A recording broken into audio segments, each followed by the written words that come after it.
Alright, today I've got a deck that I'm calling Cradle X. I'm calling it that because of the addition of these 7x casting cost creatures. Now, before I go into why I'm playing this, I'll just cover briefly what is stock or typical about this list.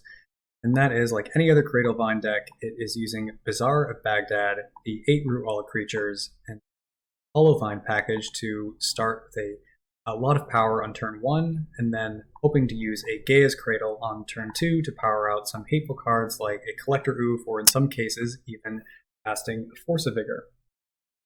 I put this deck together and sometime in 2022. I almost played it at EW that year. The reason that I'm bringing it out now is I wondered if it could help solve one of the problems that Cradlevine has, which is that it is typically weak against combo decks like Doomsday or Jewel. It doesn't have Force of Will, so it is naturally prone to decks going off on turn 1. One natural way of dealing with combo decks, or at least one possibility, is to try to make the deck faster. And so to that end, I am trying these X creatures and Bridge from Below. The idea here is that maybe I can speed up the aggro plan a little bit and make the combo matchups more acceptable. I'm not sure if that will work. It could be a misguided assumption, but I'm in the mood to do some experimenting and see how that plays out. Now, the reason I'm saying that this is an accelerant of the aggro plan is because it can, at a minimum, if you put these Bridge from Belows, one or more in the graveyard, you cast these X creatures with 0, they die, and they trigger the bridges. So sometimes you'll end up with hands where you have 2 Bridge from Belows and 2 X creatures, and you end up putting 8 power on turn 1, which is fairly respectable, something that you would normally need a couple of Hollow Ones or Vengevine to do. So it's increasing the range of Bazaar hands that produce an appreciable amount of power on turn 1. Now, the other nice thing about the X creatures is that it makes it really sometimes a lot easier to get these Vengevines out because of the addition of 7 more free creatures to do that. It also makes playing multiple Vengevines a lot easier. So as any Bazaar player I'm sure has experienced, you're going to end up with a situation every once in a while like this, where you've got 2 Vengevines and 2 Root Wallas, and your Bazaar of Baghdad, with its downside of only discarding 3 cards. Just this once, you wish the downside could be discarding 4 cards.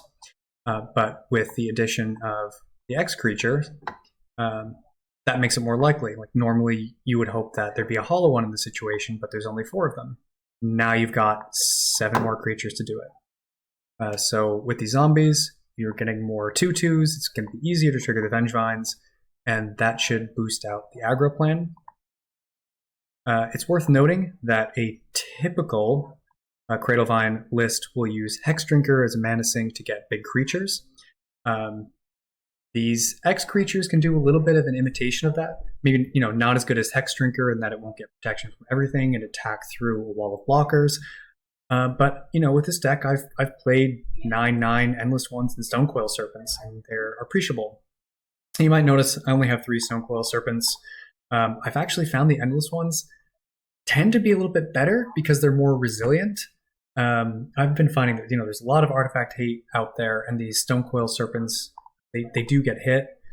It is possible that I'm supposed to be trading a Root Walla to get that 4th Stonecoil Serpent in there, but this is an experiment, and I'm not really in the mood to be that nitpicky about these choices. Now, these X creatures also dovetails nicely with the sideboard plan that utilizes Ancient Tombs and Null Rods. So part of my plan here is if I face a deck like Jewel, I can be very aggressive with siding out some of the stuff that requires Bazaar and go really hard on anti-artifact cards here. So the idea is that, instead of powdering with the intent of finding one of my 4 Bazaars, I can powder into hate, which is more plentiful than Bazaar. The addition of the Ancient Tombs in the sideboard and Boseijus as additional lands, maybe that will make non-Bazaar hands a lot more attractive because it's so much easier to cast these Endless Ones, Stonecoil Serpents. Last comment about Bridge. Bridge from Below is really nice against Tabernacle. So one of the ways that this deck can get blown out is if you play 2 Hollow Ones and a Vengevine in turn 1, and then your opponent responds with a Tabernacle. Well, on your upkeep, once a Tabernacle hits, you can activate your Bazaar, put Bridge from Below in the graveyard, and at least you are getting some power in the table, and maybe you can Cradle or a Wasteland to evade it. So of the many Bazaar decks that I've played, I think this is one of the better ones at pushing back against a Tabernacle. So, let's get started and hop into a match. Alright, unfortunately I had an issue with the recording of the first match of the league, so I'm going to record this one after the fact, and the others will be recorded live. So let's start. We have Meg Winnie, never knew how to pronounce the name. They are commonly known to play blue artifact-based combo decks, stuff like Paradoxical Outcome, and I think recently I saw them on Wheels deck, so Hull Breachers and Orcish Bowmasters, Time Twister, that sort of thing. So I am on play.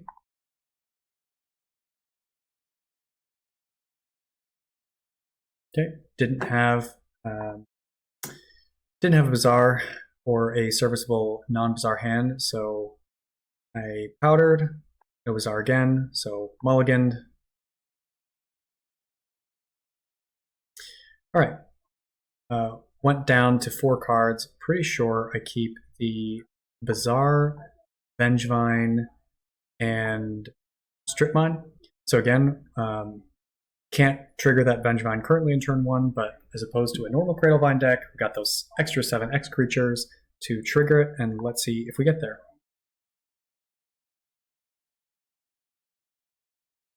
And we did.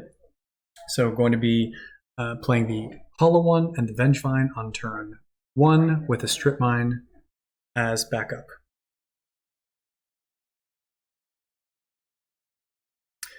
Okay, the opponent leads on a lot of fast mana. I am looking at it and I'm thinking that maybe they have a Hull Breacher or an Orcish Bowmasters or something like that, so I'm not interested in activating my Bazaar here. I think I swing all. I was considering whether or not to attack with that Root Walla in case they did have a Hull Breacher, but my thinking was I gotta try to push in damage as fast as possible. If they do play one of those creatures in combat, I can at least respond to it and hope to get like a Bridge from Below in the graveyard or something like that. So if they, they Hull Breacher, block my Root Walla, maybe I could get a Bridge from in the graveyard, at least get a 2/2 out of the exchange. So let's see what happens. Attack in for 9 points of damage. I'll play the Strip Mine. And it looks like, that's right, so they have a Bowmasters and they respond. Didn't really matter. Definitely going to Strip Mine their Underground Sea to maybe hobble them and keep them off of the Time Twister, but they had a Lorien revealed. So what are you going to do? They waste my Bazaar, but I still got 8 power. Attacking with my 8 creature, with my 8 power. Luckily, I drew another Bazaar. So I think they block here to get rid of their Bowmasters. I think they block like both creatures, not knowing that I've got another Bazaar waiting in the wings, and I'm pretty sure that's all she wrote, as they say. Yep, gonna activate it on the upkeep. Didn't really matter if it was my turn on the upkeep. They play a land and Treasure Cruise, and I think that's it. Yep, game over.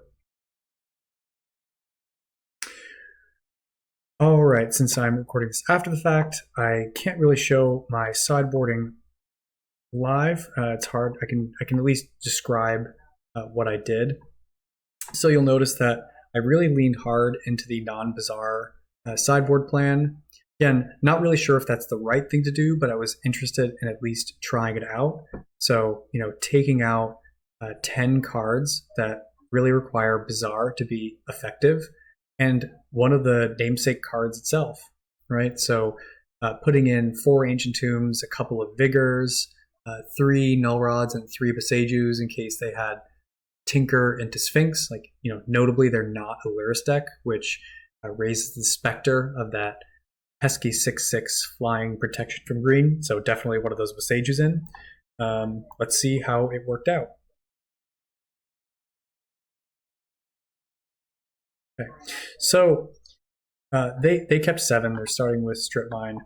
I looked at my hand and I saw something that is fairly marginal, right? Like I've got hate in the form of Force of Vigor. Of course, my opponent's deck can function without artifacts, but I can throw this at a Saga, or at least maybe target a Bolas, a Citadel, or something. The point is that I have play on the draw.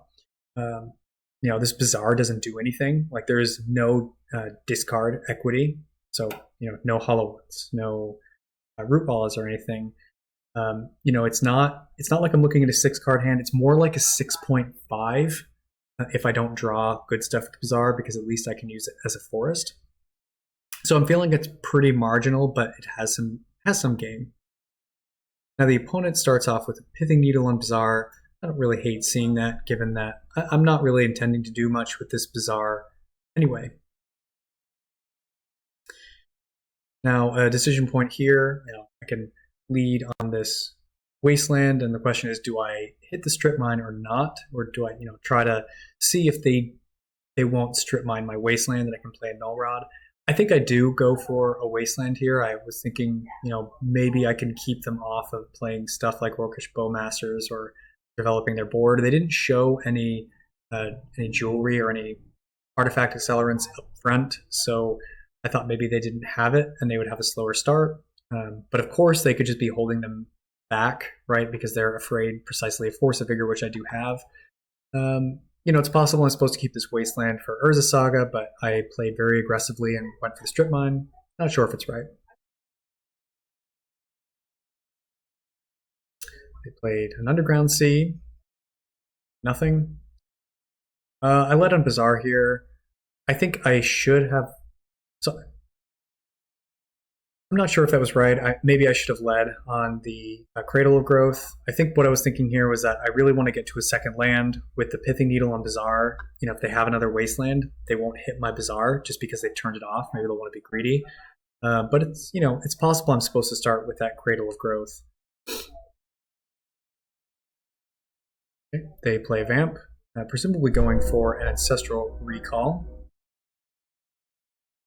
Okay, so they pass the turn with 2 mana up, which, that makes me think that they're holding back an Orcish Bowmasters, right? Because there's no reason for them to wait for my turn to play an Ancestral Recall. Like, they've seen my deck, and they should be pretty confident that I don't have Force of Negation. At least, I think they shouldn't be based on what they saw in Game 1. So I'm feeling like they've got a Bowmasters up. I'm just going to play a Yavimaya, and I'm going to play out, I believe, a Null Rod over the Collector Oof. Collector Oof would be nice to play if I'm trying to build up to an Urza Saga or something like that. Not Urza Saga, excuse me. A Gaia's Cradle. So it'd be nice to get some creatures on the board, but it's more vulnerable. I don't want it to get hit by swords or anything. I basically want to forestall a combo kill with how slow a hand is and play the more resilient hate in Null Rod. It's debatable. I played it once upon a time, got a Boseiju.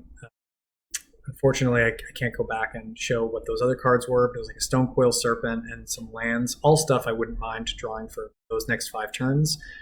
But I get that Boseiju just to have some protection against, again, Sphinx. I could see that being one of the ways I lose this game, or something like a Bolas' Citadel, have multiple pieces of hate for it. So I go ahead and play that Rod. Put away the sideboard. And they did have the Bowmasters, like I thought. Maybe they got that with the Vamp, but I don't know how advisable that is, unless they're trying to build up to a Time Twister. And they've got another Bowmasters. So I'm feeling pretty pessimistic about the odds here. If they end up playing a Time Twister, I am pretty much immediately dead as soon as they play it, but certainly dead when they attack me. So not feeling wonderful about that. Now here I'm just going to play a Cradle and an Oof. I'm getting to the point where I could play a Vengevine. Attack with their Work Army. I'm certainly not going to block. And they play an Academy, which is just... So here, I believe I play a Vengevine. And one of the nice interactions here is I can play the Vengevine. If they counter it, I can play the Stonecoil Serpent for free and trigger it again. So I believe that's what I'm doing. I'm not exactly thrilled to take Force of Vigor and Beseiju offline, but I need to start getting some threats out there, and I can, maybe follow it up with a big Stonecoil Serpent later and attack through this wall of blockers. I don't think I'm attacking with the Oop this turn. I think that would be foolish. Yeah, only with the Vengevine damage. Again, feeling pretty dicey about this game. Really worried about a Tinker. Really worried especially about a Time Twister. That's just lights out. Okay, so I got a Root Walla here. So one of the nice things here, and I think this is what happens, I can attack with this Vengevine. Even if they kill it by blocking with 2 creatures, I can cast the Root Walla and then like a 3/3 Stonecoil Serpent to get the Vengevine back. Again, showing some of the nice features that these X creatures offer. Attacking for 4, they do take down Vengevine. Play Stonecoil Serpent for 3, and get the Vengevine back. So again, still not feeling super confident about this game, but the fact is I've got a good amount of power on the table. I just need to fade my opponent hitting Haymaker for. Okay, so then they have a Hull Breacher. No attacks, makes sense. So I drew a Chalice here. I'm very, very excited to see that Chalice because like I've been saying, Time Twister and Tinker are the ways that I lose this game. But I have 6 mana, and that means that I can play Chalice for 3 and cut off the way they just immediately end the game. So I'm going to cast Chalice for 3 right here, and if it resolves, I'm feeling much better about this game. Attack for 7. Okay, they get rid of the Vengevine by blocking, and they play a Mystical Tutor here. And that shows how timely that Chalice was. Because, I'm not thrilled that they're getting an Ancestral Recall, but a Time Twister would have immediately killed me. So they just, play the Time Twister, they blow up my board, and then have a 7/7. I'm dead. It's over. I'm just not winning that game. So, this Chalice could not have come at a better time. And I imagine my opponent was pretty tilted by this very low probability play. I certainly would have been. Okay. They Ancestral, play a Saga. Not thrilled to see a Saga, but I've got 2 answers in my hand for it. Okay, so I've got a Vengevine here. I believe I play the Vengevine. I was considering not playing it because I kind of wanted to keep the Force of Vigor and Beseiju up, but I still felt like I needed to push in the damage as much as possible. Like I could clean up a Saga token if I really needed to, and Sphinx doesn't kill me immediately, so not a big deal. And they do counter it, so I end up getting punished for my line. I don't have any creatures to trigger it again. Attack for 5. Maybe I should have attacked with the Root Walla, but I felt inclined to keep it around and push through more damage on the next turn. Wasteland taking out my Cradle, which I'm really not happy to see because that makes my Beseiju and Force of Vigor much harder to cast, so good draw by them. Now I'm just going to attack in. I held back the 2 mana so I could, Beseiju their creature, so if they make a 3/3 and try to block my Oof, then I can blow it up. I do believe I messed up here. Yeah, so I needed to hit their construct before it blocked. Like I really want their Bowmaster to be required to block one of these creatures and die. So that was a pretty big blunder on my part, but the game is certainly not over by any means.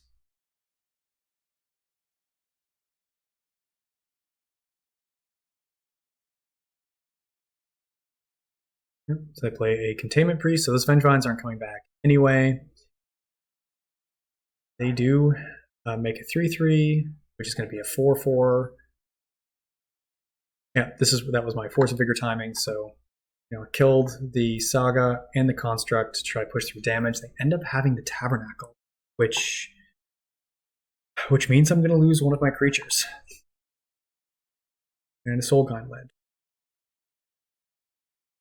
But, I'm going to keep my Oof, my Stonecoil Serpent. I believe I can attack with both the Oof and the Stonecoil Serpent with them at 2. Yeah, they have to block both. So they're going to lose both of their creatures. Still feeling okay about this game unless they draw a Wasteland. That is the way I lose this, for sure. Yep, they block the 2 creatures, like I said. Yep, and then I got there. So I dodged the Wasteland. This was, a reasonable showing for the deck's sideboard plan. I never activated Bazaar once. I just use it as a forest, and the Null Rod and Chalice ended up doing work. The Stonecoil Serpent at 3, like you saw some flexibility there. Not only was it pushing through damage with Trample, but I was also able to cast it to get a Vengevine. And if they countered my Vengevine earlier, I easily could have gotten it back into play by casting the Stonecoil Serpent at 0. So, certainly a lucky finish this game, up 1-0 in this league, and moving on to the next round. All right, going into round 2, paired up against either Canal or Nell. I don't see any results on MTG Goldfish. So we're going into the blind. They mulligan to 6. This hand does not have a Bazaar, so let's mulligan. That doesn't look good either.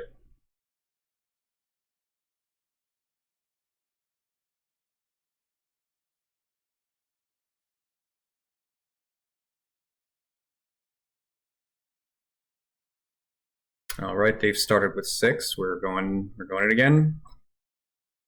Powder, putting away the 2 Once Upon a Times. Mulligan again. All right, we're going down to 4.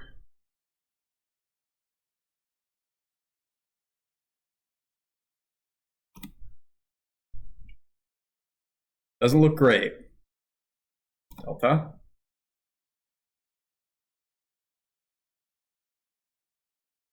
Oh no. All right. Necro. All right, you got free reign. I have not played this deck against Doomsday in a long time. Are going to beat Doomsday. This is not the hand to do it, and the die roll ended up mattering quite a bit. I'm not even sure what I'm looking to draw here. A Lotus maybe would be the best. I don't know what I powdered away. Doesn't really matter much. I think almost certainly dead here. Could maybe draw a Vengevine, draw into 2 more Vengevine. It's not, one of these would need to be an X creature to get multiple vines in play.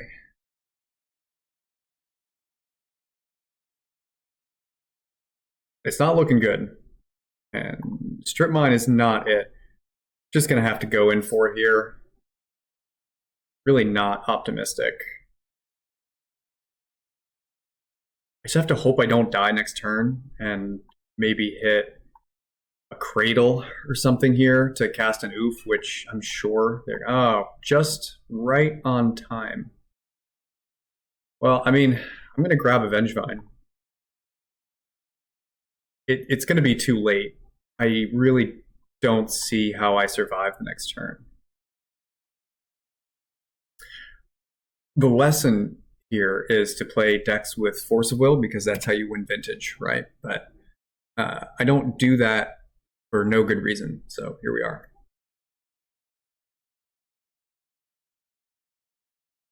All right. Yeah, Lotus is not what I wanted to see. I mean, I didn't want to see any of this.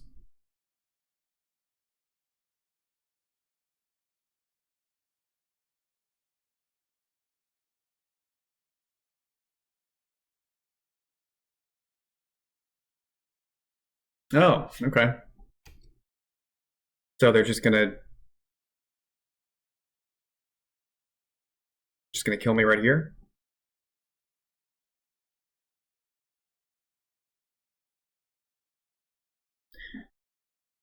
I think they're double checking the text of, oh, what is the name of that? Can't remember the name of that card. The one that you exile the top 6 and keep milling until you name. Yeah. So they were just double checking, I think. Here it comes. And I'm dead. Might as well see their deck. What are you going to name? What is your stylistic choice for defeating me?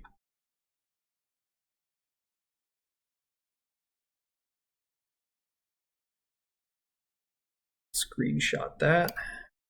All right, I'm defeated. What was I going to draw? Thanks, Magic Online. All right. So this is probably a horrible matchup.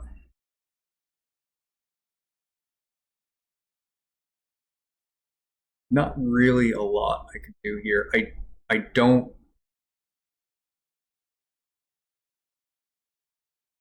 I don't think Vigor is where I want to be here.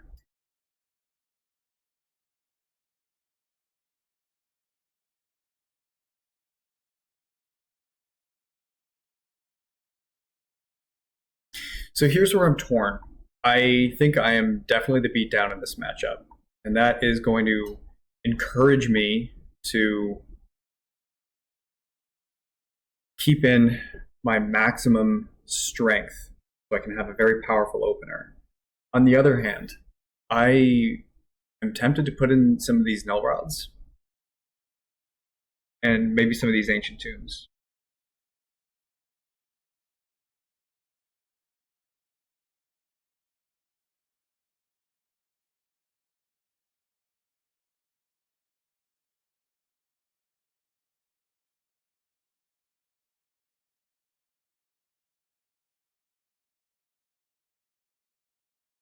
So what would this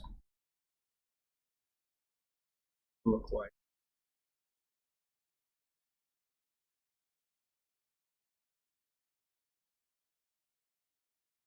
Is Ancient Tomb and Null Rod really where I want to be in this matchup? I mean, they can kill me without it, but I am trying to buy time. Let's give it a shot.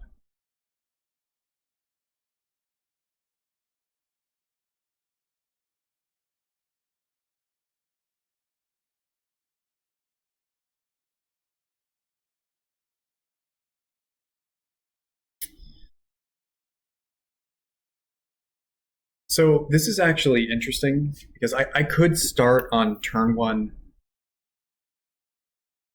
Null Rod, turn 2 Chalice on 1, and that is really going to complicate. It's going to complicate my Root Wallace plan. I'm effectively removing 8 of my draws with this line.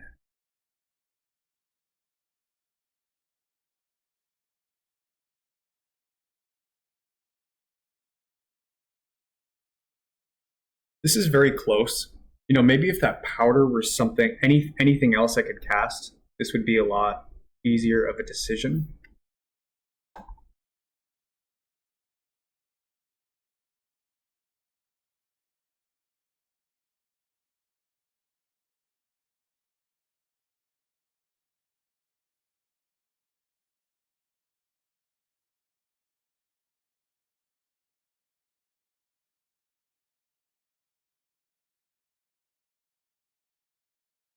I'm going to try it.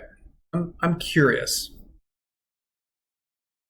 Against my better judgment, I'm trying this. I feel like with that powder, there's a very good chance I'm supposed to just get a fresh 7 with very minimal cost.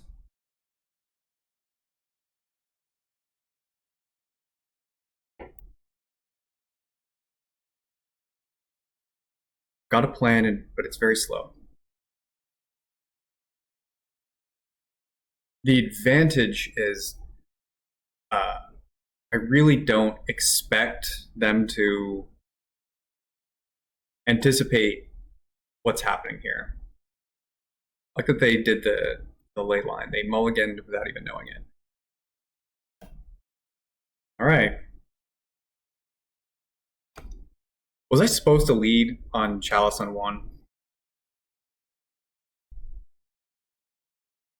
If this is an Ancestral, I will feel very silly. All right. All right. They played one drop already.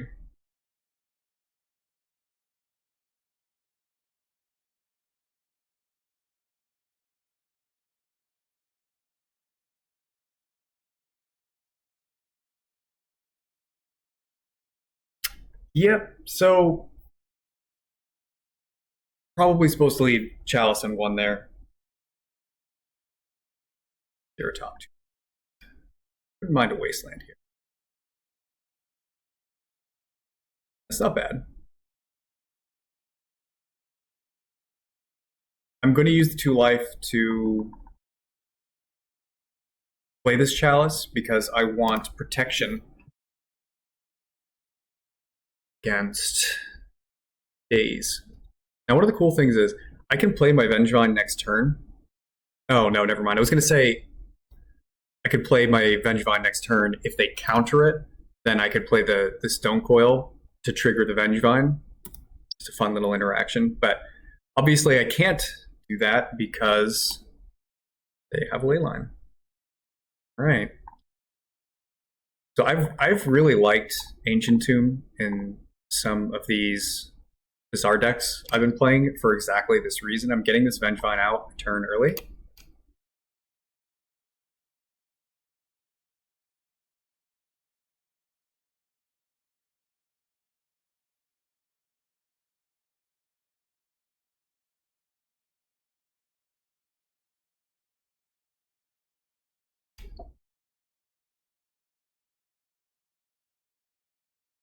Would love a Wasteland here.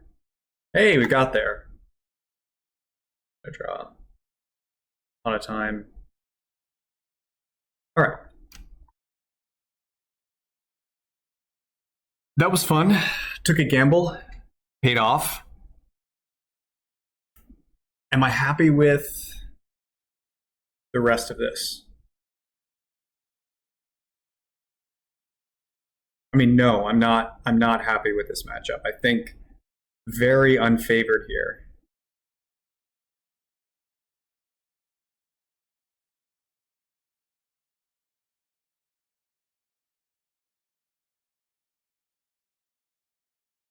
So interesting. Is it worth considering these Boseijus? And the reason I say that, or I ask that, is because it could potentially disrupt their Doomsday pile. And I am strongly incentivized here to do anything I can to disrupt them. Alternatively, I am on the draw as the beatdown deck. I don't know if I can afford to do what I did in the last game and try for a more controlling angle.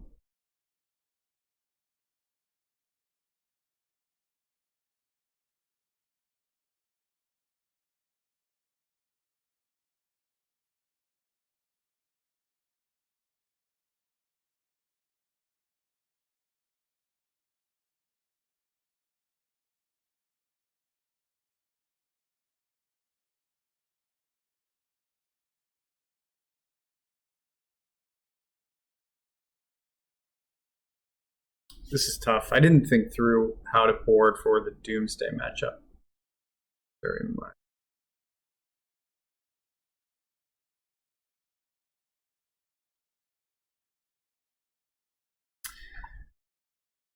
I'm going to run it back.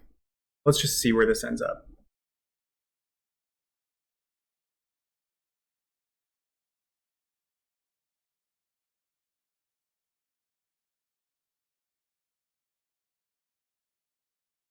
I think I'm fine with that. I've got disruption for the turn 1. I've got an angle on double oof. Seems fine. This root wall is kind of useless.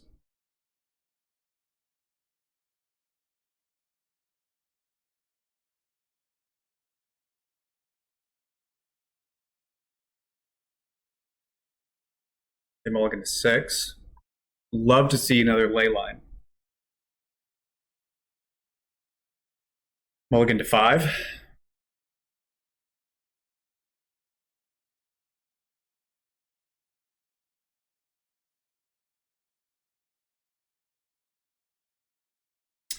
So interesting question. Do I lead on the Once Upon a Time here so that it has a higher chance of resolving, or do I wait? So I think that I wait because I don't mind if they counter that. In fact, it would actually probably be good.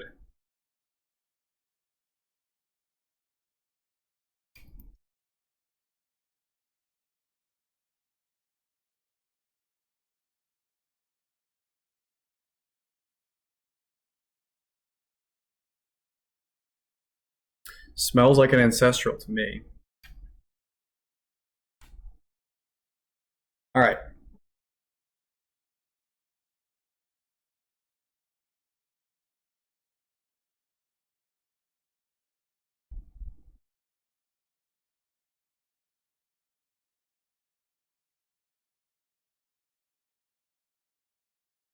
Wasteland.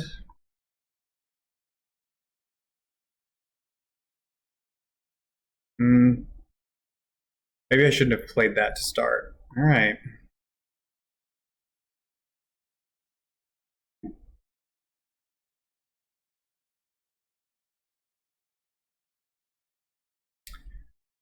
Double oof.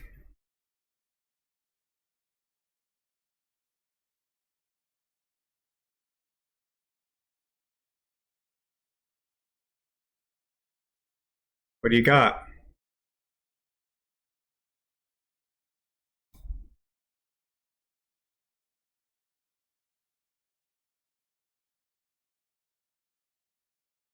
I'm not thrilled with that.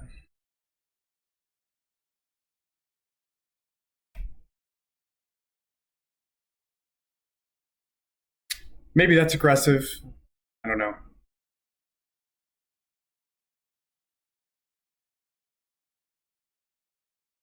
Okay. Oh, that is phenomenal news if they don't have a land. Phenomenal news.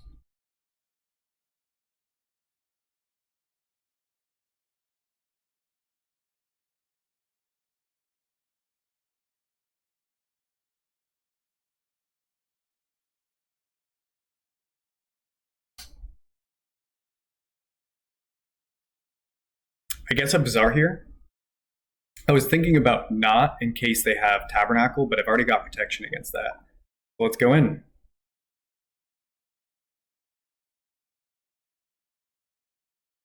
So do I want Cradle?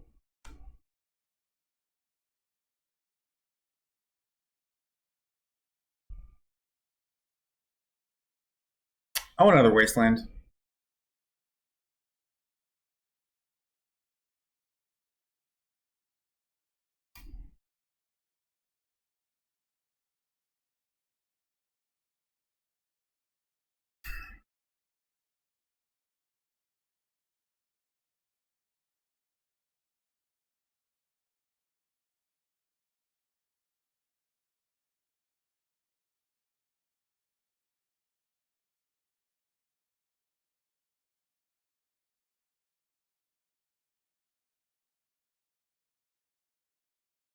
Okay, Ancestral.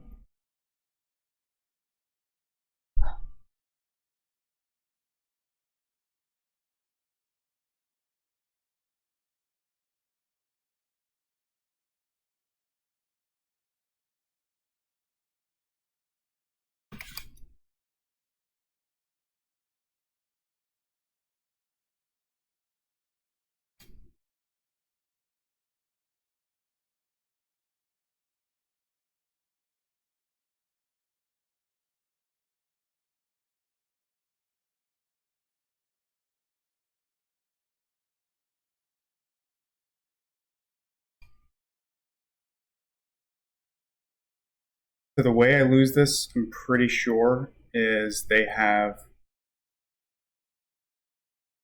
Oracle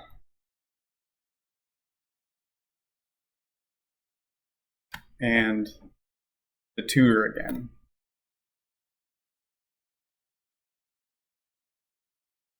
There's no way I let them untap with that. Not a chance.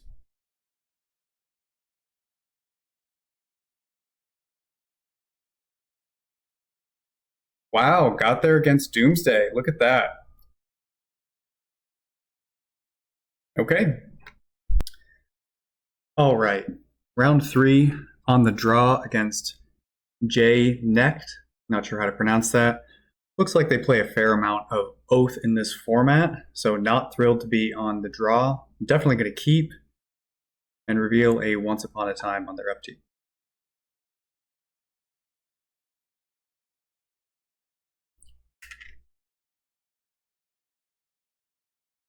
All right, definitely going to take a hollow one here, and let's see if we can get there. Of note, one of my 2 Force of Vigors has been removed with Once Upon a Time, so not exactly thrilled. All right, Pearl Delta. Well, I can definitely say Avengevine is one of the cards I wanted to see most. Let's start with a Black Lotus here. And a Bazaar. I want to hold back that oof, maybe draw out a Force of Will on the hollow one. 1, 2. Is there any argument to keep that Once Upon a Time instead of the Endless one? So let's say next turn they drop an Atraxa. I probably just die immediately. I'm basically thinking whether or not I want to keep a Once Upon a Time to grab something like a Stonecoil Serpent or another Vengevine to push through damage. But I'm just gonna discard it. I don't think it matters very much. Let's see if I can draw out a Force and drop an oof.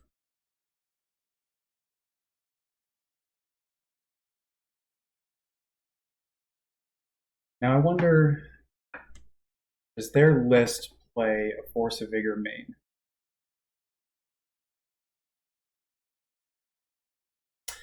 I don't see one. I'm just going to play the hollow one now. I'm going to play it all right now. I mean, this is a phenomenal turn 1.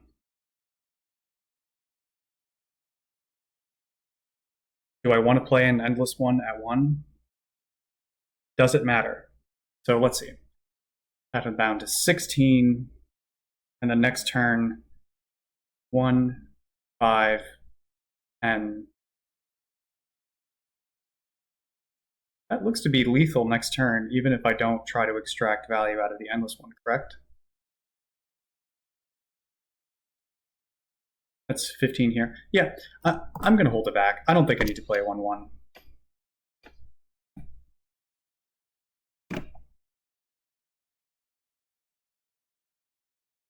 I do think they have their work cut out for them here.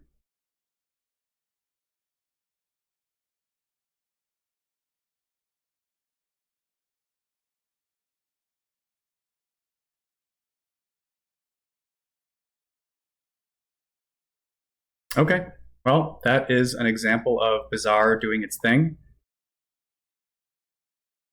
Okay, so next turn I would have dropped a big Endless one. It would really have mattered. Worth noting that normal Cradlevine also would have had that start, so that opening was definitely not something that would individuate one of my deck from a traditional established list. So against what I strongly suspect is Oath based on their recent results, I'm going to put in Vigors and Besejus, and it looks like right now I'm just going to go ahead and play more of a controlling role here.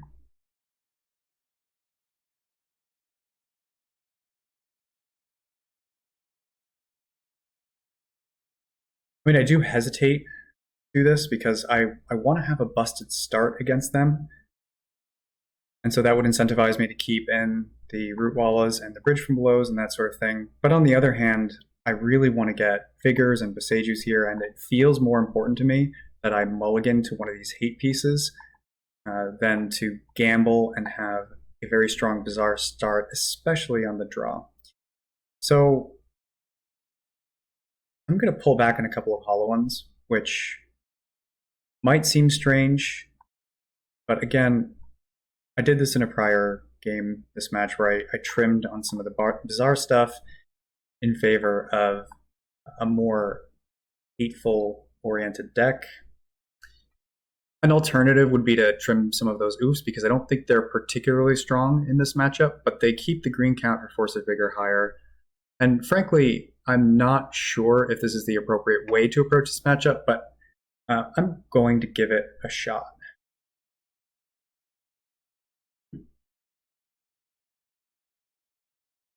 More inclined to keep a more potent bizarre deck on the play.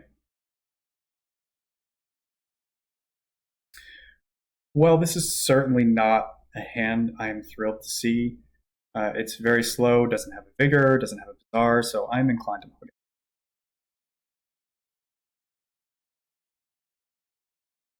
That's fine, I think. Again, not thrilled with this, but I like that I have Mental Misstep for turn 1. See if that ends up mattering. Like maybe they play a Needle here. Pretty inclined to point this Mental Misstep at like anything. Well, yeah, I might as well. Might as well. Thoughtseize, that's not quite what I expected. Do both of Druid's decks play Thoughtseize now? Is that a thing? Yeah. I think I just have to go in, try to get something going here. Get rid of Vine, Vigor. Hopefully I can animate those vines next turn. Definitely not thrilled to put both of those vines in there in case they have some graveyard hate. Mystical Tutor. Okay. What are we going for here? Ancestral. Not totally surprising. Okay. All right, so it really does certainly look like Oath. Really nothing I can do here. All right, you've got your Ancestral Recall. Certainly on the back foot here.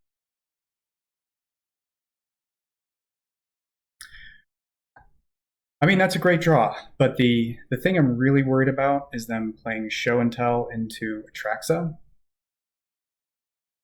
Not really much I can do about that, though, so I'm going to go ahead and Bizarre.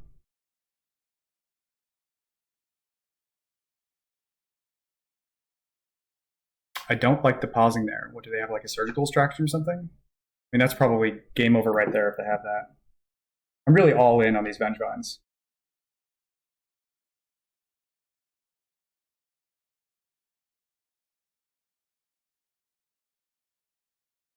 Okay, Rootwalla.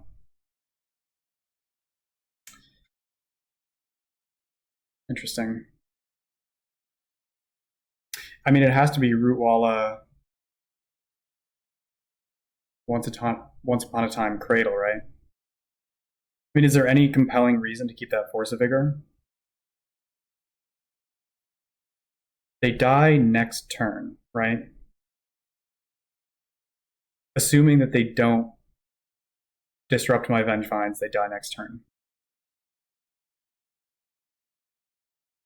So does a Force of Vigor matter? Or would I rather Once Upon a Time hit something? I mean, Once Upon a Time could hit maybe a Stonecoil Serpent, so maybe that's an argument to keep it.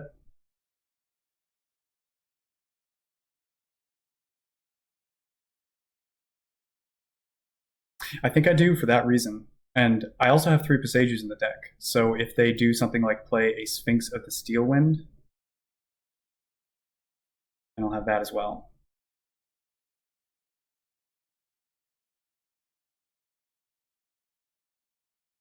Again, I don't love this pausing.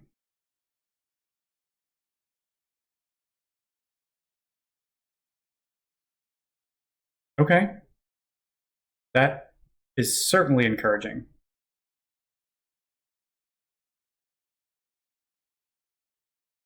Force or anything?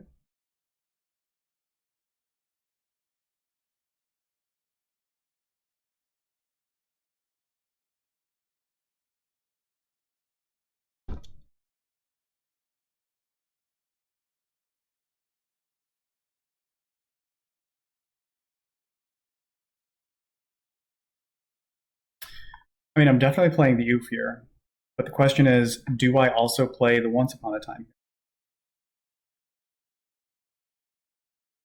The reason I ask that is they might be tempted to play Sphinx of the Steel Wind, or put it into play, where they otherwise might be considering an Atraxa. But I'm going to play it here. I'm going to make good use of my mana.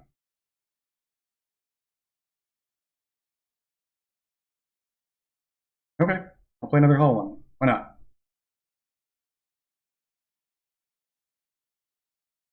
All right, you have got free reign to do whatever you want. Don't have counter magic. I have nothing in my hand. Let's see what you got. Okay, won the match. Awesome. All right, we're on round 4, up 3-0 right now against an unknown opponent. Finally on the play. I think it was on the draw the last 2 times. Let's see what we're working with. No Bazaar. Also worth noting that I don't know what this opponent typically plays. I don't see any Goldfish entries, but again, no Bazaar, so going to mulligan here. They also mulliganed. I'm going to Powder, and I think I'm going to put back a Vine. Yeah, let's do that.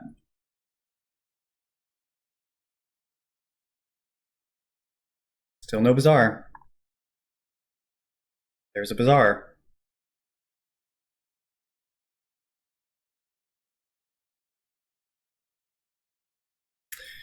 So I'm definitely going to keep this. I'm just not sure what I'm going to put on the bottom. I think Stonecoil Serpent is one of them. Question is, do I want the other one to be a Once Upon a Time, a Rootwalla, or an Oof? Well, I think my biggest chances for a victory here are it's going to be a turn 2 Oof.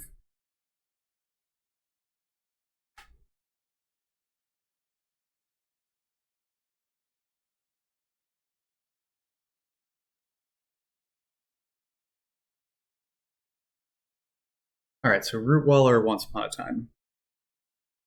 The Once Upon a Time, it's a Vengevine. There's a good chance I don't get to play that Vengevine, but that won't really affect my ability to play Oof, will it? Because I'll end up with a second land in play. Would be nice to hit a hollow one. Like 2 Rootwallas are pretty slow. I think I put away a Rootwalla and go for a Once Upon a Time. I think I need something a little more potent here on the play.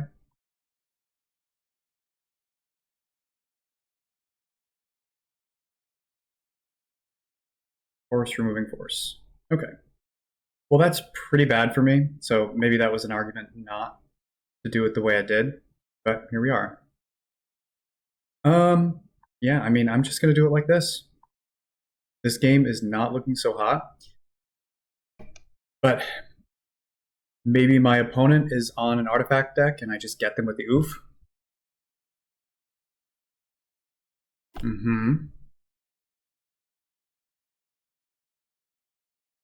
Oh, I'm not thrilled with that.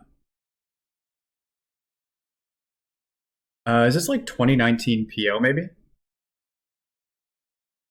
If so, it's not a bad matchup, but this is wow.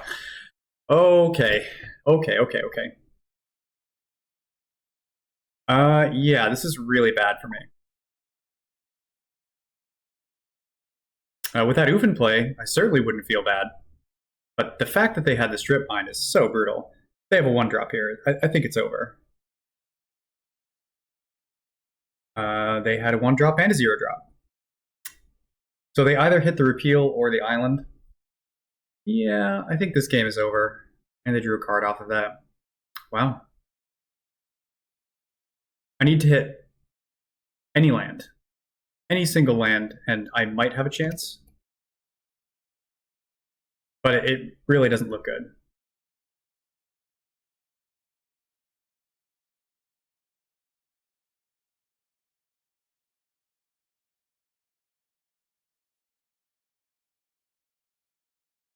Just need to survive. Again, I am pretty sure I'm dead here. I don't think there's a way out of this. If they have any other play right now, it's over. Okay. Is that like lethal? I think it's too late, honestly, even for the... It's too late. Okay, I'm dead. So this is 2019 PO, and that explains why I didn't see a result on Goldfish. All right, well, I'm doing this.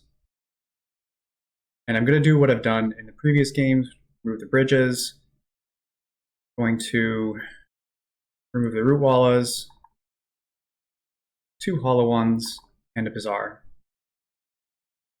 I think I'm just going to do it like this.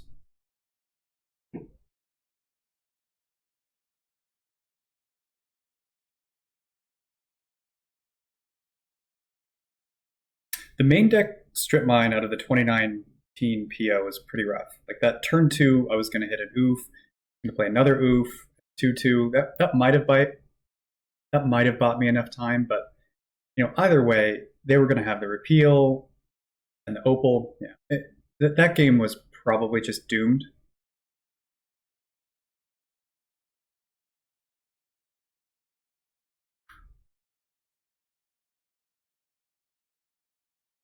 But, this deck has some reasonable game against their style of deck.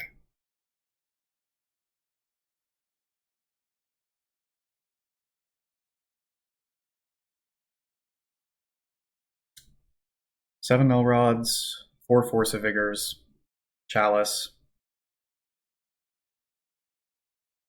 I wonder if they're on Saga. I wonder if this is a totally unupdated 2019 list or not. All right, well, definitely going to be on the play.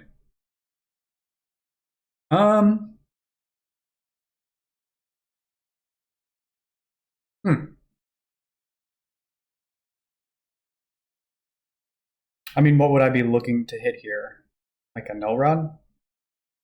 I mean, a Collector Roof? I wouldn't say this hand is wonderful by any means. It reminds me of the game against Doomsday earlier, except against Doomsday, I actually had a turn 1 Null Rod and a Chalice of the Void that I could play. Here, the outs are drawing. So there's 4 Bazaars, 4 Oofs. So that brings me up to like a 65-ish% chance of hitting.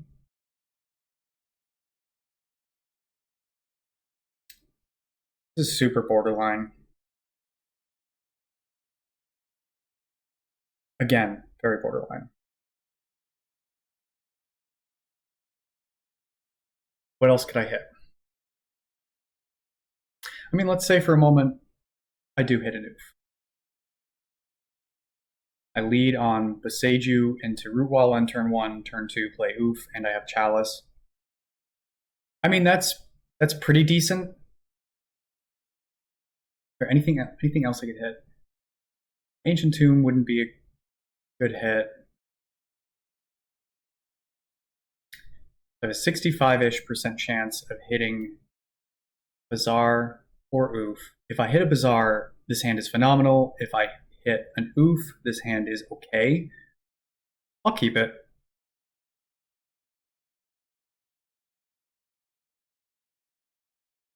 Again, it's really marginal. No, at least they kind of mulliganed.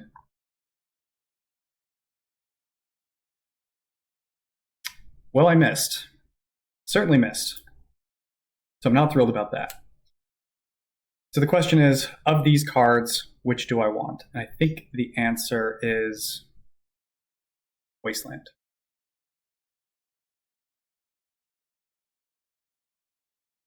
Do I get my Chalice? Do. I get my Root Walla? Yes. Okay. So they effectively mulligan to 6. I've got Chalice and a Wasteland. They know about the Wasteland, so they can play around it. Got an island. Don't like that so much.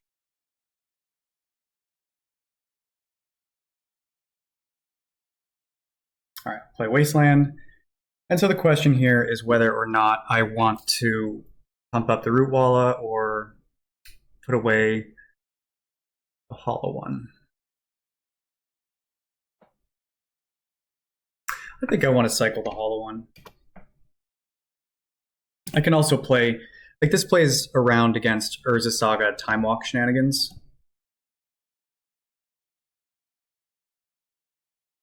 Flooded Strand.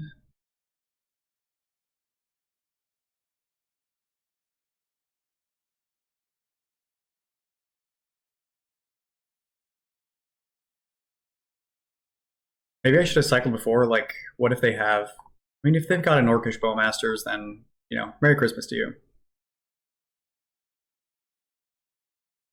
Okay.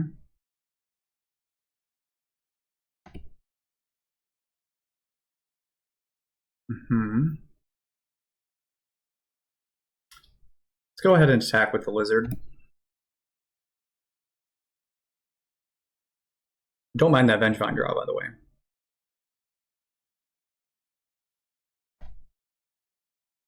Are you going to permit me to have an Elrod? I have an Elrod. Okay. Notably, turning off my potent play of playing a Serum Powder. I can no longer play my Serum Powder and have it do anything. Okay. Academy doesn't do anything.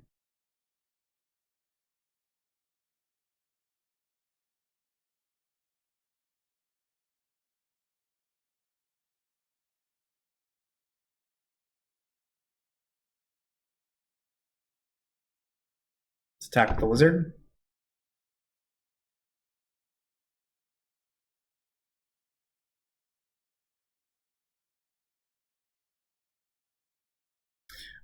So what I should have done there is played the Ancient Tomb and used the Seiju, and then use that to get my Root Walla. I really want to keep up Double Wasteland right now, so that was a mistake.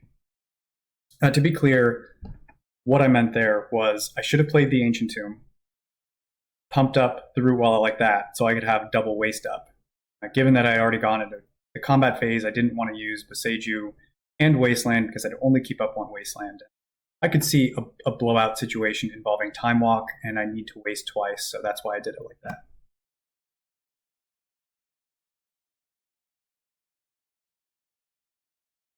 All right, well, I have a Bazaar. Bazaar's not looking phenomenal.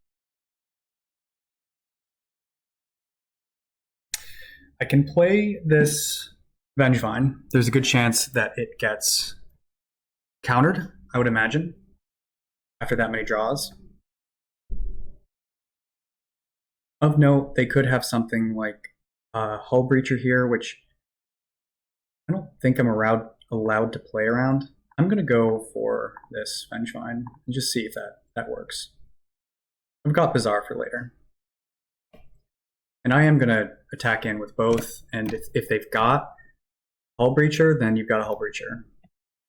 I really hope that 2 damage I missed before doesn't come back to haunt me. It very well might. No, I don't think so.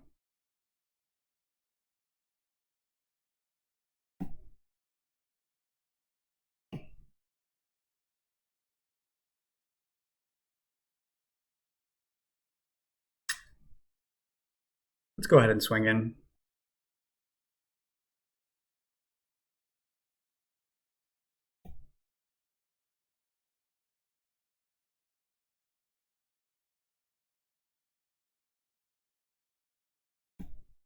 I'm going to play the Bazaar, but I'm not going to use it.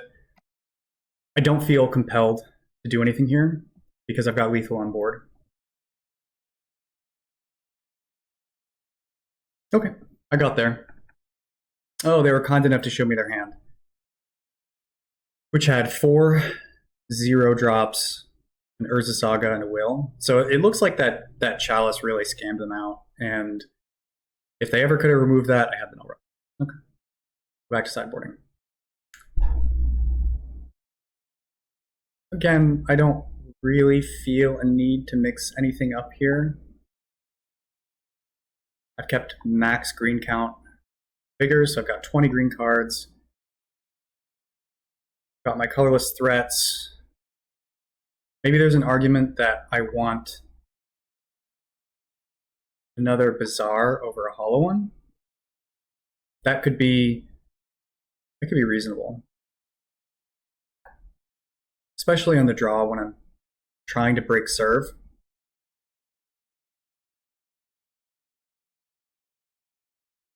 I don't feel inclined to go full on into the Bazaar plan.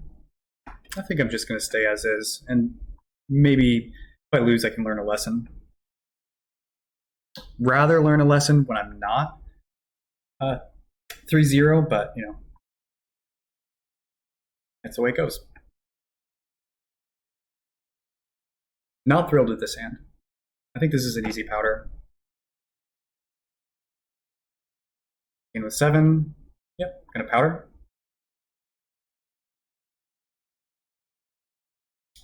This is fine, but I don't have any hate. Like, is this really worth keeping on the draw? I don't think it is.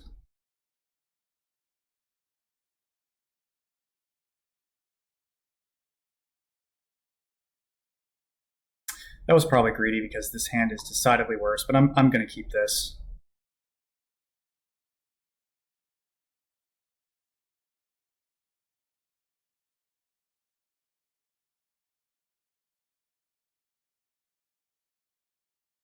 Do I even want this Bazaar? Maybe it's the Bazaar I put back. If that's the case, what am I looking to hit? What am I looking to draw here? This is not great. I don't think I want to keep Bazaar.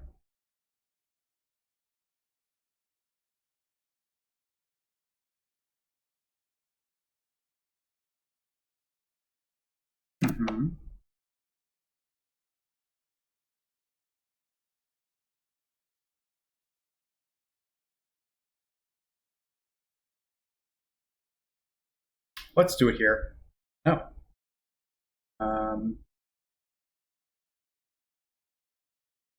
Take an endless one. I don't think Vengevine's where I want to be.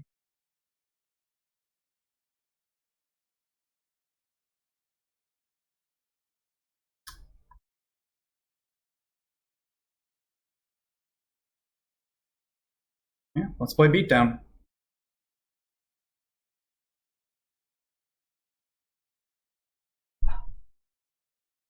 So am I really going to start turn 1, endless one? Yeah, I think I am.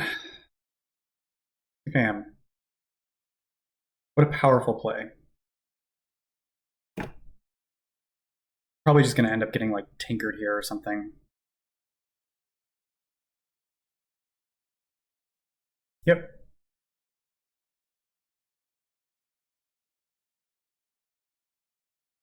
Yep, that's exactly what I was afraid of. I think I'm going to die.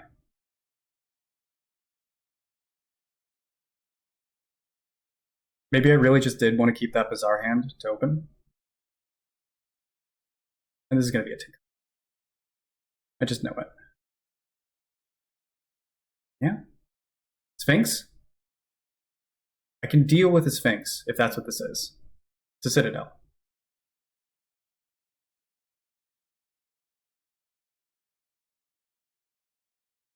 Okay?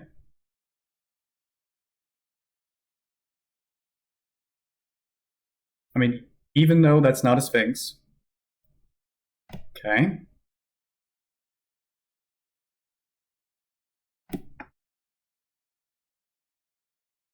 I was feeling okay until that moment.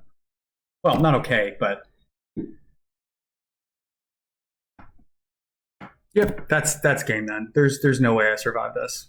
I'm just gonna let them do it. Very disappointing. I've never 5-0'd with this deck. I've gotten close a couple of times, and it appears it's not going to be this time.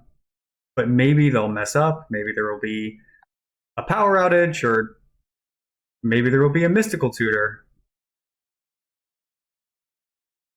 Storm? I feel like I'm going to die to like a Tendrils or something extra 2019. Okay.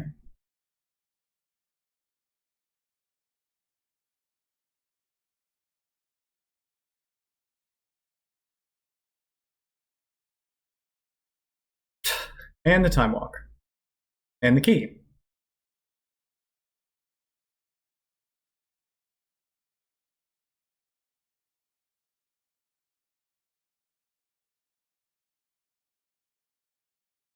Well, I hope they're having fun.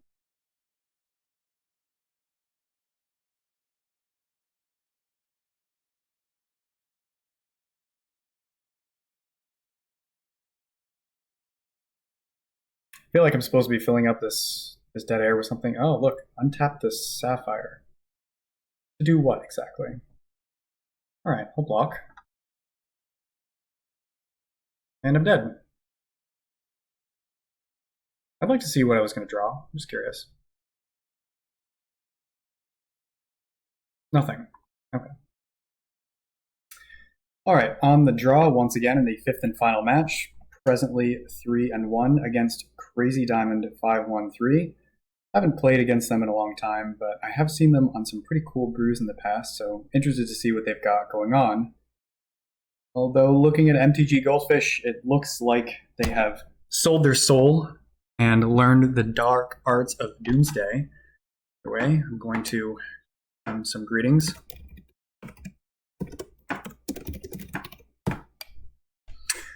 And this, this has a Bazaar, so I think I'm going to keep, and they are playing a Lurrus deck. Okay.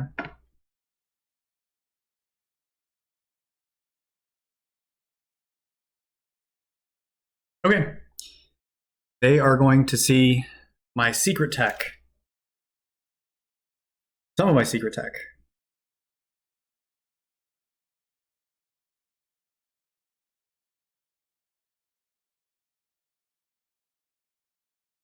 And then they pause, stunned by the reality of what they're facing. Ooh, very cool.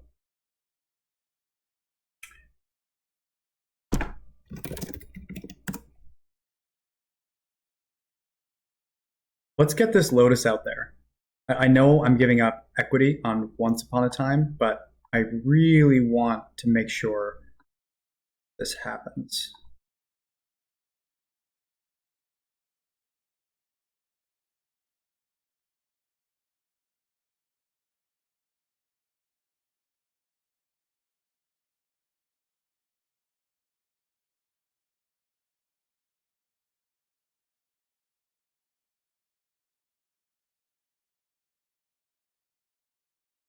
All right.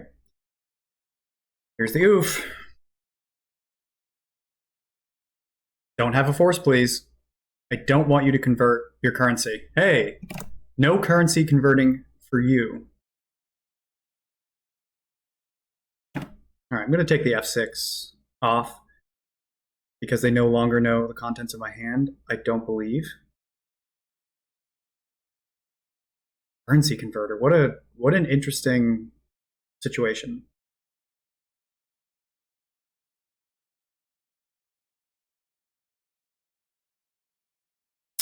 Oh, that is a cool interaction. Very interesting.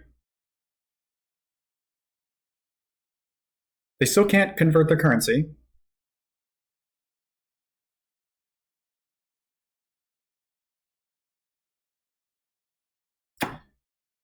Oh, that's interesting. The discards LAA cubed Rian.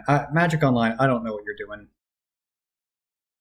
There's been some weird stuff going on in the chat and game log recently. Like when I attack Planeswalkers, sometimes it says I'm attacking myself. Which is kind of a compliment in the case of like, okay, oh, don't do that to me. Don't have a lightning bolt. That's cheating. Lightning bolt is cheating. I don't like that. That's bizarre.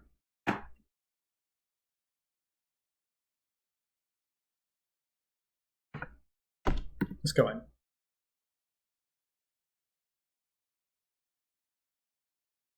Smell a lightning bolt. Don't like it.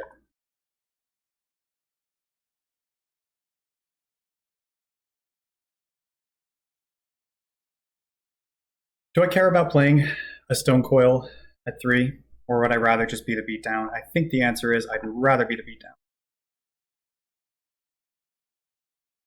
So maybe then, if I was going to do that, I should have kept a Wasteland. I probably should. I'm playing a little bit looser right now.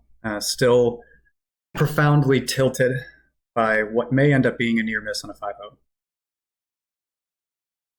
This is a good amount of power. Yeah.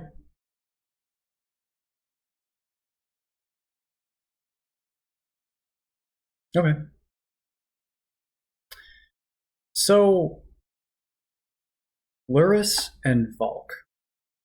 That really makes me think that they're playing some kind of breach deck, right?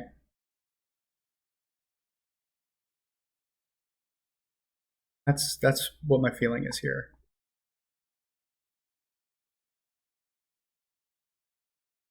So I think the null rods and everything are good. Kind of want ley lines in here, but you know, what would I cut that for? Now, do I see? I'm going to see on MTG Goldfish if I find. Yeah, they played a Jeskai Underworld Breach deck last November.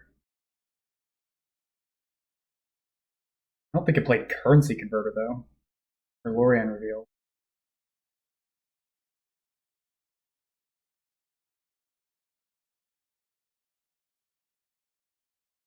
Maybe trimming on a Bazaar is just bad. It could well be bad, but I'm going to do it. This is the plan as I've drawn it up, and if it doesn't work, then again, lesson learned.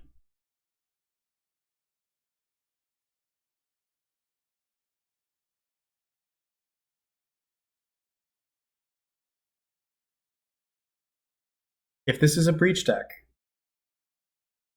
it'd be good to know if it's a dedicated breach deck or not. I'm not sure that I'm going to get that information. By dedicated breach deck, of course, I mean one that plays 3 or 4 of the eponymous card.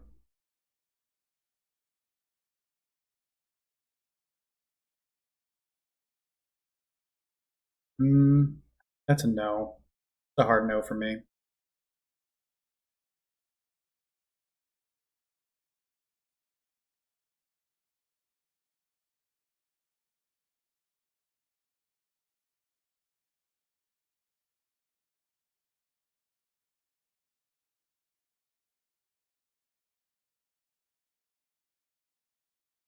Okay. I like this a little bit better.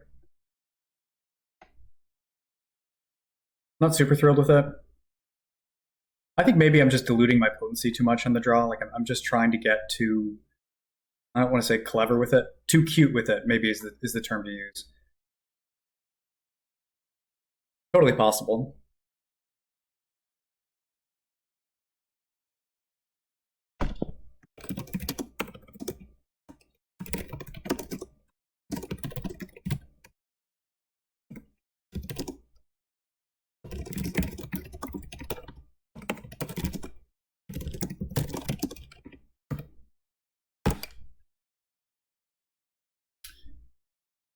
And, you know, I am thinking if I'm going to be playing this null rod game, I probably want 4 of them. So maybe worth reconfiguring this deck a little bit. All right, Sapphire.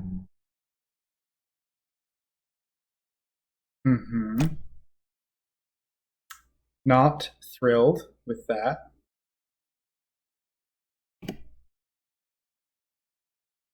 Ancient Tomb? Force of Vigor. Okay.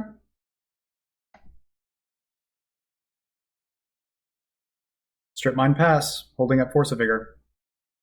Got a play on Null Rod, turn 2, and Waste Strip.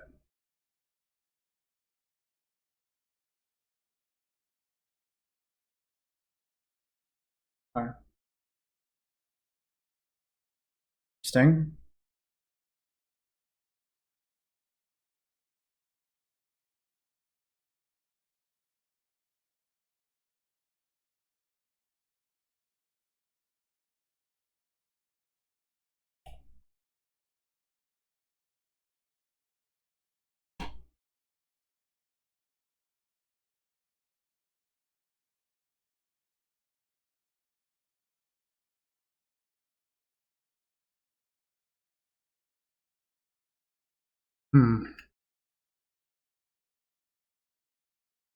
So this does look like Jeskai Ledger Shredder.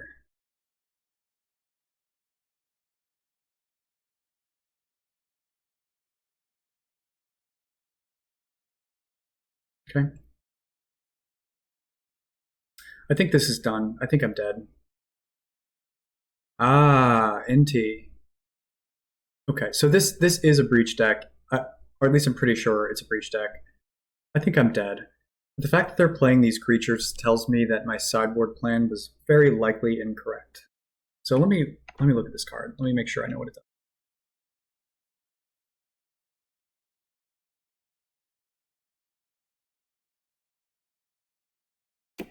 Yeah, that's pretty. So I'm just gonna get buried. That's what's going on here.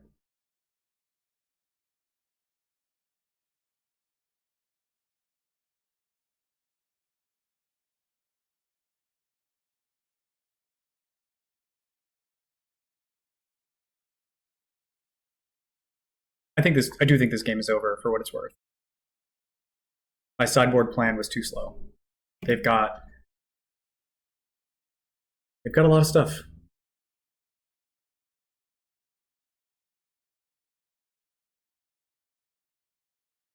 Yeah, I'm gonna get buried.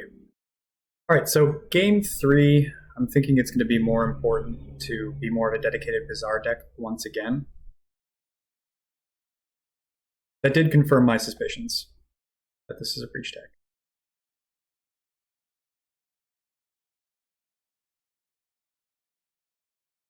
Taking 3.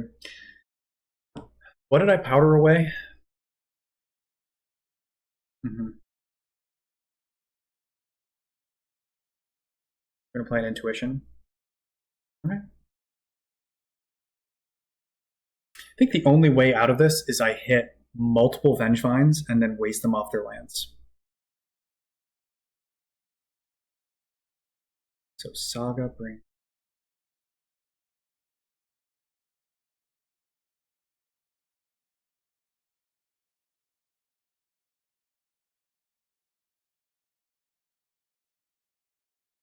Everything to go for here.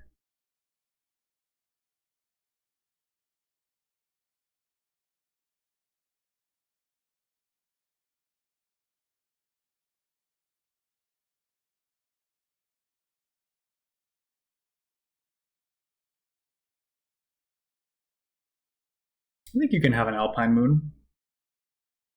I don't really hate that. I don't want you to have a Gush. You can have an Alpine Moon. And I'll take a bunch of damage.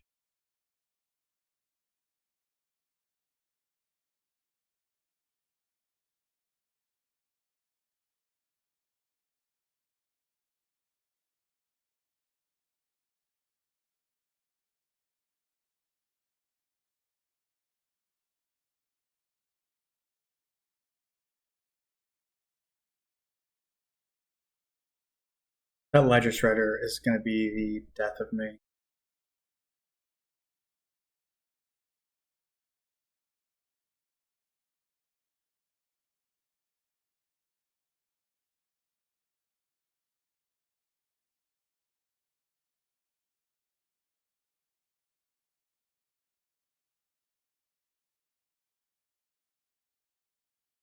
You know, I really think the only way I'm winning this game is if I can get multiple Vengevines in play in a single turn. These endless ones and everything, they're just not going to do it. So in game 3, I'm going back into a full Bazaar of Baghdad orientation. Yeah, I'll misstep. I mean, do it. Don't expect it to resolve.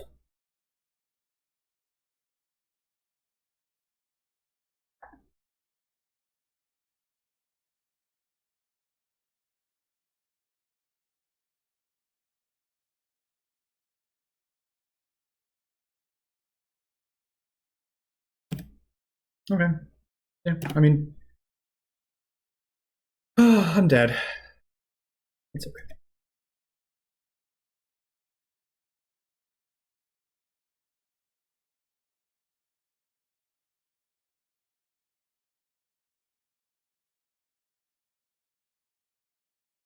Mm-hmm.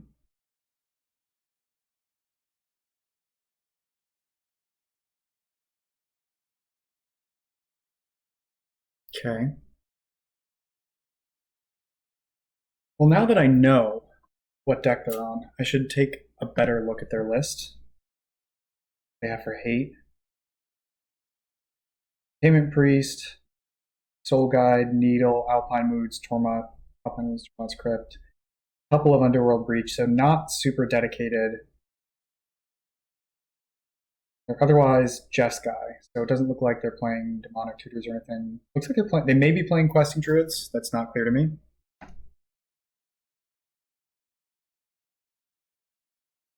They are just killing me on the value front. Again, the only way I win this is if I hit a bunch of.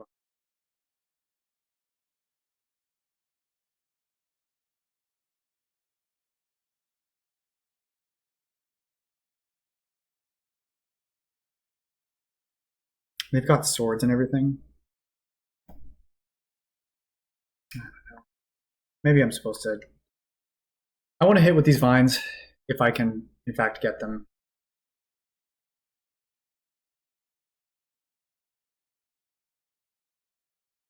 Oh, it's. Yeah.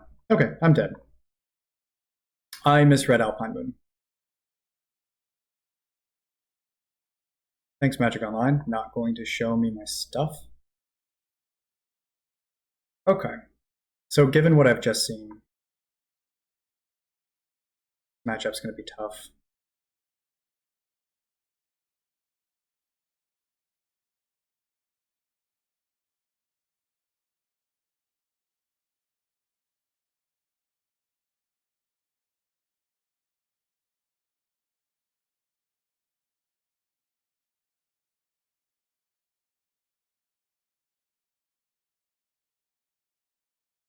I think I'm going full beatdown. They've got a lot of bizarre hate, which is unfortunate. But I don't really know the way to attack this otherwise.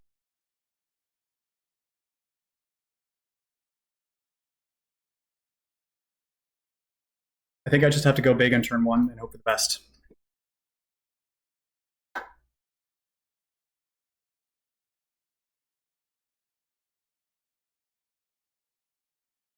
Okay.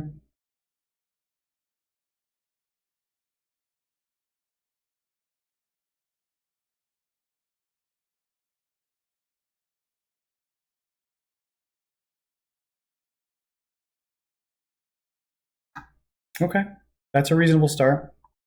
Of note, if they tabernacle me on turn one, I can respond with the Bridge from Below and at least get some more power in there.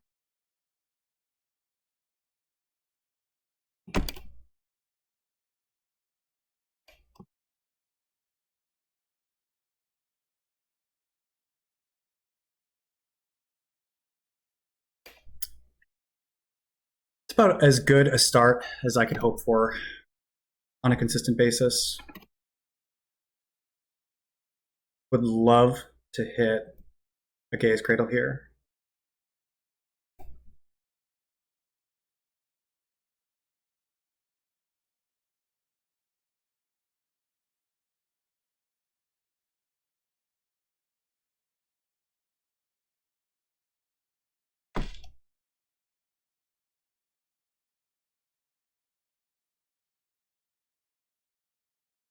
All right, what do you have?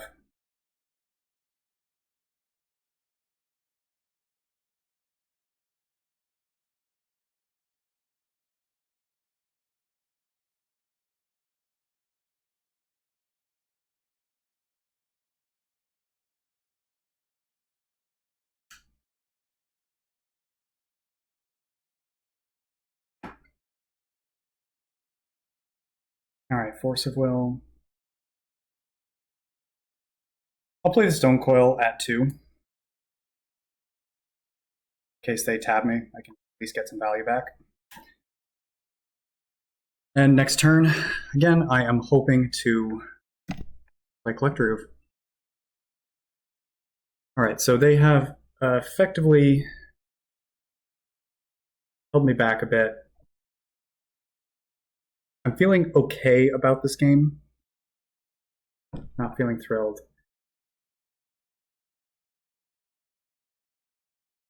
But at least next turn I can pump the Root Walla and play an oof. Not bad.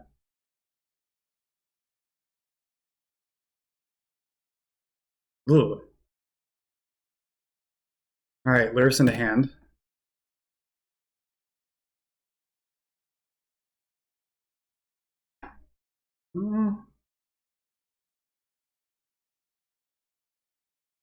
Do I wasteland them off of Tundra? Or do I go for the oof?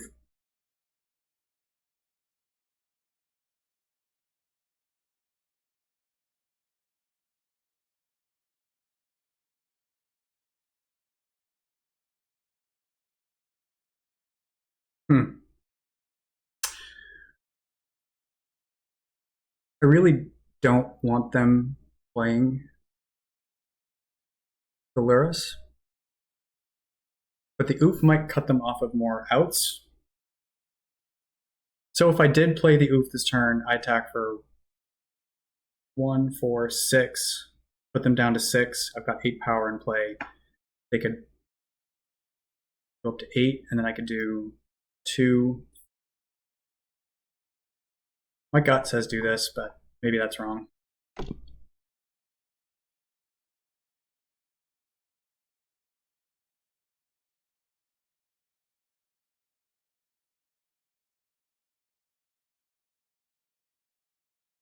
Like if they've got a Mox that can cast that Lyris, I'll be pretty disappointed.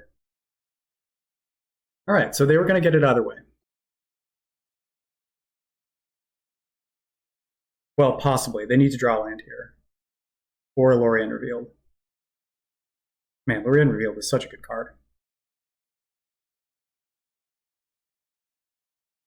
Okay, so they did hit. This is a close game.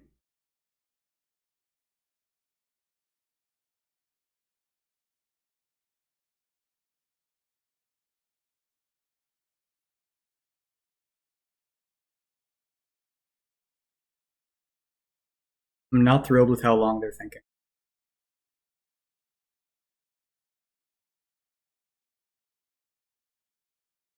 I guess while my opponent is taking the time to think through this, it's worth noting that Stonecoil Serpent has protection against Lyris, so it can attack through it unopposed.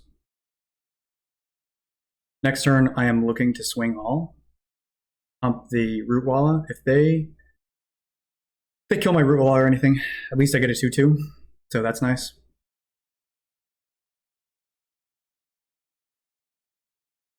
Even if I lose this game, not a horrible showing for this deck. 3/2 is fine. I think there are some issues with it, some things that need to be fixed.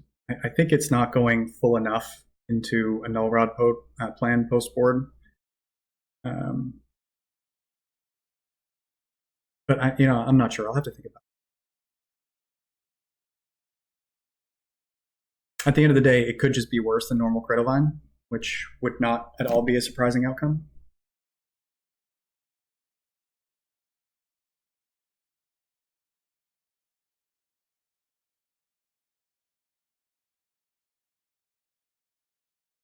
If my opponent gets a Valkyr, filled with that, I would like them to just play Lyris and pass.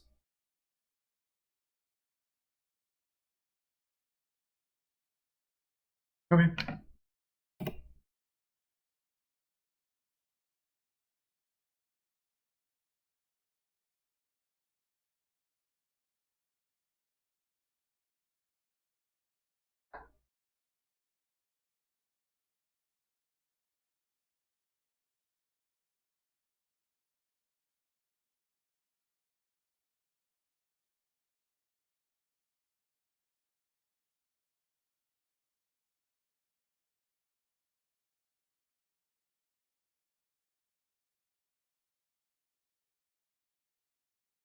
Do I attack?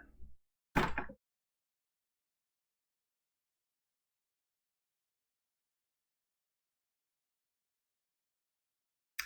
mean, I really don't want them gaining life. So do I attack with the Root Walla? The red Root Walla, to be clear. I'm not sure that I do. So if I attack with the Root Wall and the Stonecoil Serpent, I can put them down to 2. They block the Root Wall, I get a 2/2, they go to 5. Let's see if they bite. I think I just attack like this.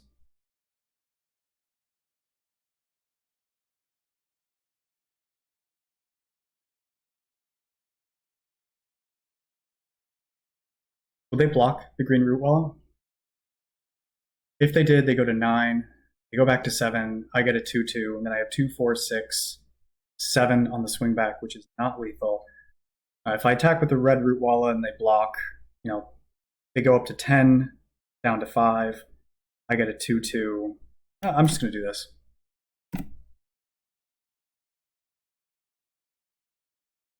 Can't block my Stonecoil. But it has to be the Root Walla, which I think is fine if you want to kill that and gain some life.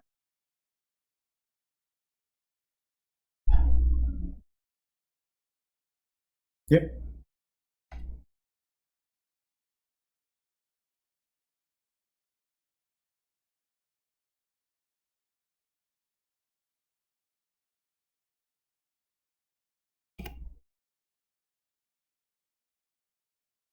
I've got 7 points of attack on the swing back and the doof.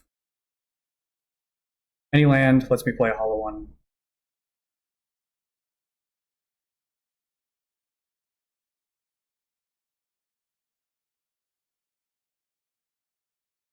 Really don't want to see a Swords here.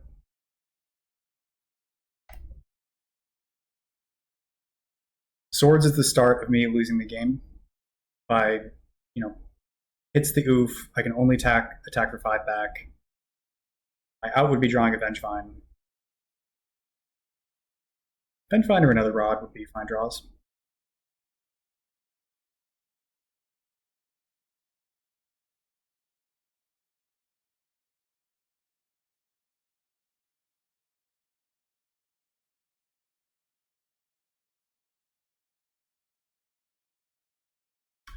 As always in this situation, it's not clear how to interpret the thinking they're doing here.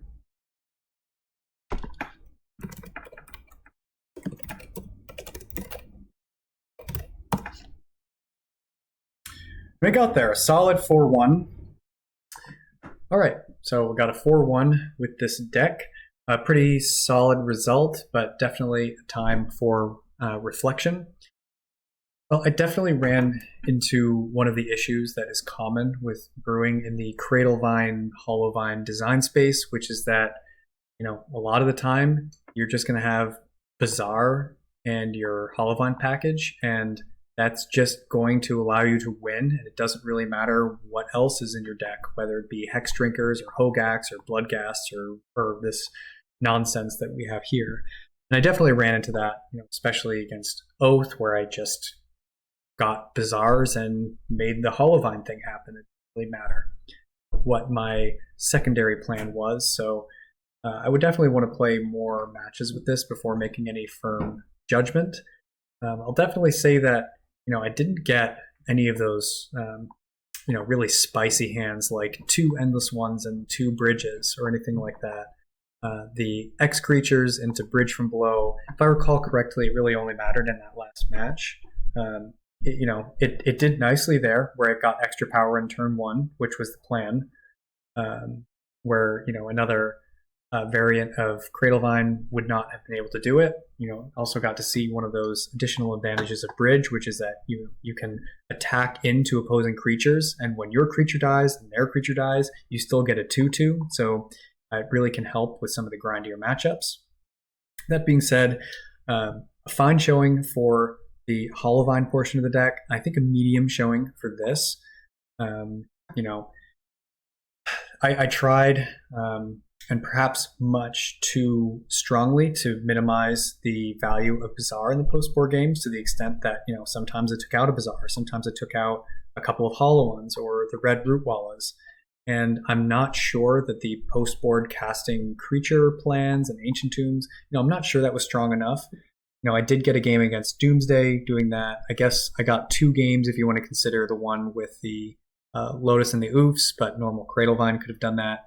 got a game 2 against PO. It was one on the back of the Null Rod casting creature stuff, but not the third game. So that third game against PO haunting me a little bit. I think I probably should have kept that Bazaar. Like maybe I don't think I was valuing Bazaar enough. I was too narrowly focused on trying to get some Ancient Tomb Null Rod stuff going. So, a decent showing with the deck. Going forward, I do want to try some stuff in this space. I'm not sure that bridges are where I want to be. I mean, bridges really shine the brightest in metagames that involve bug. So you can like attack with your Root Wallas into a Tarmogoyf, and the Tarmogoyf keeps blocking the Root Wallas. You keep getting 2/2s, and so you can like push through damage that way. We don't really have that metagame right now. I'm kind of interested in moving some number of these Ancient Tombs and Null Rods into the main deck over these bridges. And seeing if that makes things better. I've heard or I've seen some chatter about using Urza's Saga in these Cradlevine lists, especially for the grindier matchups like white-based Lyris decks, which can be kind of challenging. I'm wondering if Saga would be a home in an Ancient Tomb Null Rod style list. So maybe putting these Ancient Tombs and Null Rods some number in the main, and putting Sagas in the sideboards for some of those grindier matchups. But I don't know. I'm definitely going to tinker around with this. And, thanks for watching.